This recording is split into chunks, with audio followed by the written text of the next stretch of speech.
warahmatullahi wabarakatuh. Di sini kami akan mempresentasikan chapter 16 pada modul jaringan komputer. Dari saya, Ibu Kisha Bustiansyah. Saya Ilana Dianti. Saya Salma Nurhaliza. Saya Muhammad Afal Baru. Dan pada modul pertama akan dibacakan oleh teman saya.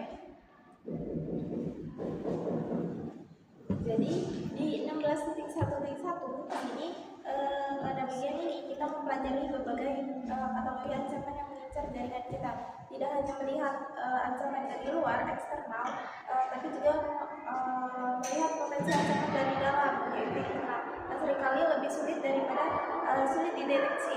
Lalu di 16.1.2 itu ada typing of vulnerabilities.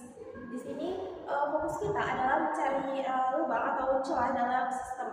Di mana kita membahas bagaimana perangkat lunak tidak terupdate atau terkonfigurasi yang salah dapat menjadikan kerentanan yang dimanfaatkan penyerang. Di 16.1.3 yaitu ada physical security, di mana keamanan tidak melulu soal firewall dan software. Di sebab ini kita menekan bahwa keamanan fisik seperti akses ruang server, perlindungan kabel, dan penguncian perangkat keras adalah bahan pertama untuk sebelum musuh menyentuh data digital kita. Di 16.1.4 di sini ada security threats and vulnerabilities. Di mana bagian ini bukan sekedar tugas melainkan sarana evaluasi mandiri untuk memastikan kita benar-benar paham bagaimana mengaitkan antara jenis ancaman dan kerentanan yang ada. Selanjutnya akan dibacakan oleh rekan saya.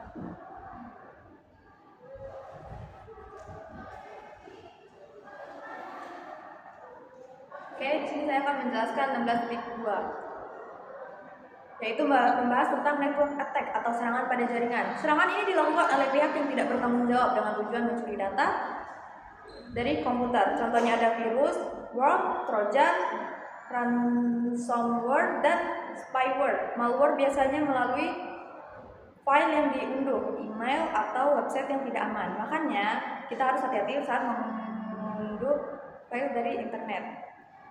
Nah, salah baca aja. Tinggal langsung terapu ini.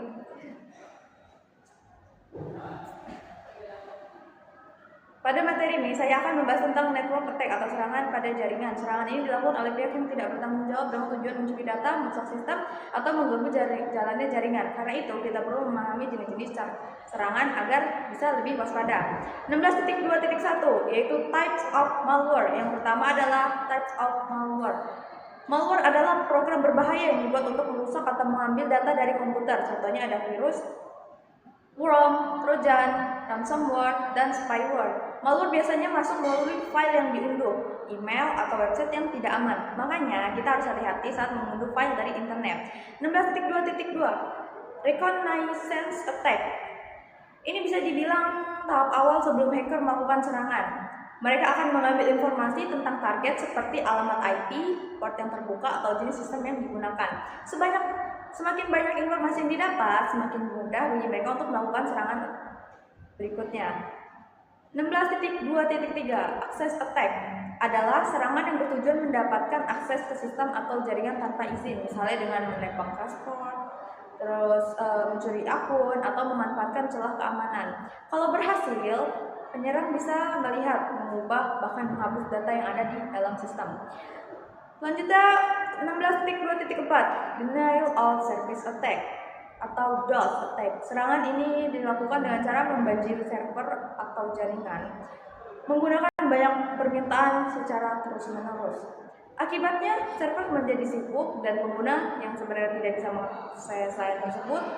Kalau serangan yang dilakukan dari banyak komputer sekaligus biasanya disebut DDoS atau Distributed Denial of Service. Jadi ada beberapa jenis serangan jaringan yang perlu kita ketahui melalui dari malware, access attack, hingga DOS. Dengan memahami cara kerja serangan-serangan ini, kita bisa lebih berhati-hati dan lebih siap dalam menjaga keamanan jaringan. Sekian dari saya, akan dilanjutkan oleh teman saya.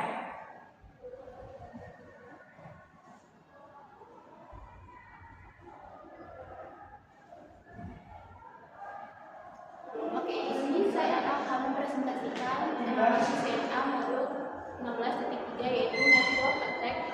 mitigation.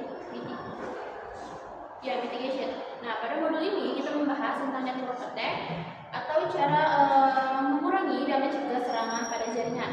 Nah, mitigasi serangan jaringan dilakukan dengan menerapkan berbagai langkah.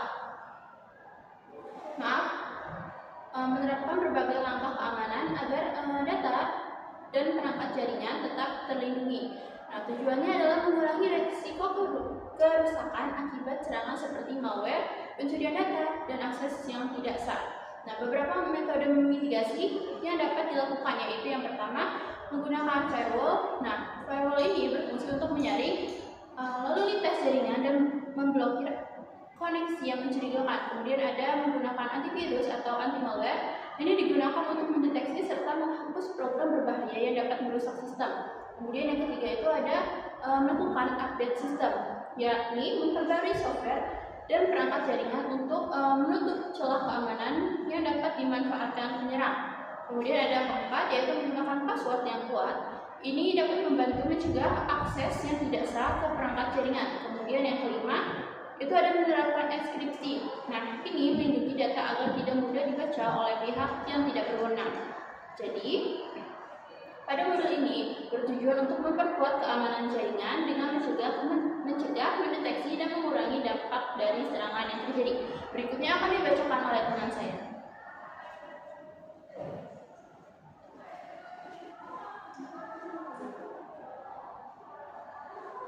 Selanjutnya ada 16.4 DV Security, 16.4.1 Cisco Auto Secure. Cisco Auto Secure adalah fitur bawaan pada router Cisco yang dirancang untuk membantu administrator menerapkan konfigurasi keamanan dasar secara otomatis. Fitur ini akan memeriksa konfigurasi perangkat, kemudian memberikan rekomendasi atau langsung mengaktifkan pengaturan keamanan seperti mengaktifkan layanan yang beresiko, memperkuat autentikasi, dan mengaktifkan fitur perlindungan lainnya. Dengan Auto Secure, proses pengamanan perangkat menjadi lebih cepat, terutama bagi administrator yang masih baru dalam mengelola jaringan Cisco. 16.4.2 Password. Password merupakan lapisan keamanan pertama yang digunakan untuk melindungi perangkat jaringan dari akses yang tidak sah. Router dan switch biasanya memiliki beberapa jenis password, seperti password untuk mode user, mode privilege, akses melalui konsol, maupun akses jarak jauh melalui VTY. Password yang digunakan harus memiliki kombinasi huruf besar, huruf kecil, angka, dan simbol agar sulit ditebak. Penggunaan password yang lemah dapat memudahkan penyerang memperoleh akses ke perangkat jaringan. 16.4.3 Addition Password Security. Selain membuat password yang kuat, Cisco juga menyediakan fitur keamanan tambahan untuk melindungi password. Password dapat dienkripsi sehingga tidak tersimpan dalam bentuk teks, biasanya pada konfigurasi perangkat. Administrator juga dapat menentukan panjang minimum password, membatasi jumlah percobaan login, serta memberikan jeda waktu jika terjadi kegagalan login berulang. Fitur-fitur tersebut membantu mencegah serangan brute force, dan meningkatkan keamanan perangkat secara keseluruhan. 16.4.4 Enable SSH. SSH atau Secure Shell merupakan protokol yang digunakan untuk mengakses dan mengolah perangkat jaringan dari jarak jauh secara aman. Berbeda dengan Telnet yang mengirimkan seluruh data tanpa enkripsi, SSH mengenkripsi seluruh komunikasi sehingga username, password, dan konfigurasi yang dikirim tidak dapat dibaca oleh pihak lain.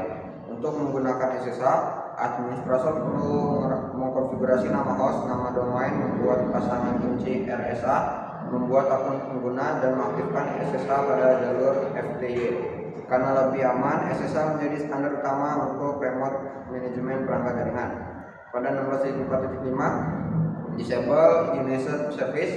Semakin banyak layanan yang aktif pada perangkat jaringan, semakin besar pula peluang munculnya celah keamanan.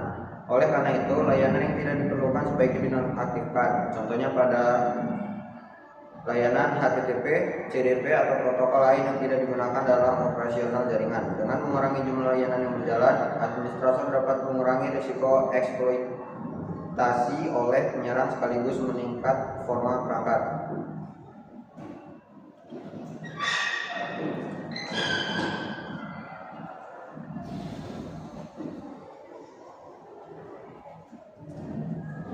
Oke, sekian video presentasi dari kelompok kami. Kami akhiri. Wassalamualaikum warahmatullahi wabarakatuh.